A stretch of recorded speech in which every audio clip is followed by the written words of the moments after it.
Os processos de troca entre a célula e o meio externo podem ser agrupados em 3 categorias. Processos passivos ocorrem sem gasto de energia: difusão simples, difusão facilitada e osmose.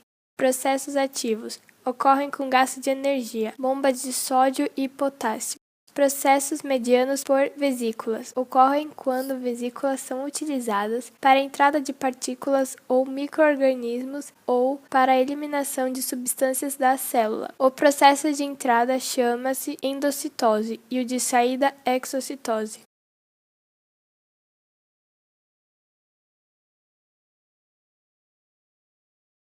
Há 2 tipos de transporte passivo, a difusão e a osmose. Uma característica do transporte passivo é que não tem o gasto de energia.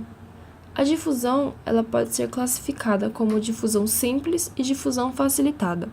A difusão simples é o movimento dissoluto do meio hipertônico para o hipotônico, ou seja, do meio mais concentrado para o meio menos concentrado. O objetivo desse movimento é alcançar o meio isotônico, ou seja, alcançar o equilíbrio. Nessa difusão, há uma característica particular que é a hematose. A hematose nada mais é do que trocas gasosas, em sua maioria de oxigênio e gás carbônico. A difusão facilitada também é um movimento dissoluto do meio hipertônico para o hipotônico e também com o objetivo de alcançar o meio isotônico. Porém, nessa difusão, os principais solutos transportados são a glicose e os aminoácidos. Esse transporte é acelerado por meio de uma enzima chamada permease, onde a mesma facilita a passagem de certas substâncias que, por difusão simples, demorariam muito tempo para atravessar a membrana.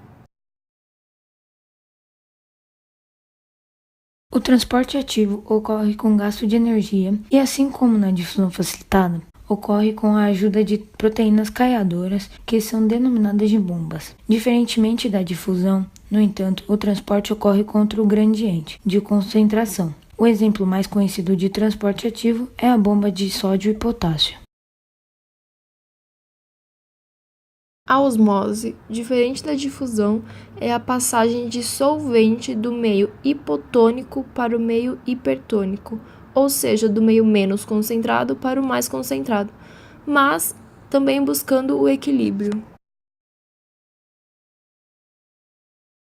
Uma célula animal colocada em uma solução hipertônica perderá água. Esse fenômeno é chamado de crenação. Mas se a solução for hipotônica, a célula absorverá água e poderá arrebentar. É o que chamamos de plasmoptise ou hemólise, no caso das hemácias.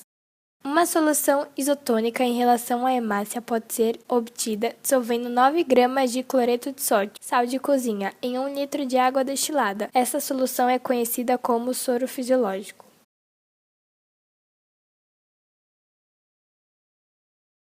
A osmose na célula vegetal depende da pressão osmótica, exercida pela solução do ováculo, que também é chamada de sucção interna do ováculo, ou de força de entrada de água na célula vegetal. Conforme a água entra na célula vegetal, a membrana celulósica sofre deformação e começa a exercer força contrária à entrada de água. Essa força de resistência à entrada de água na célula vegetal é denominada pressão de turgência ou resistência da membrana celulósica. A diferença entre as forças de entrada e saída de água da célula vegetal é denominada de diferença de pressão de difusão, DPD, ou sucção celular.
Esse exercício é da Universidade Federal do Rio Grande do Sul.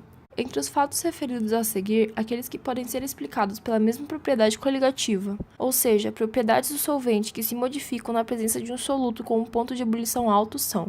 Nesse caso, a alternativa correta é a C, porque ambas as afirmações podem ser explicadas pela propriedade da osmose. Na afirmação 2 diz: o açúcar adicionado às saladas de frutas provoca um aumento no volume do caldo. Por quê? Como o meio externo está mais concentrado, com mais açúcar, ocorre a osmose na fruta, com a saída da água das células dos micro-organismos.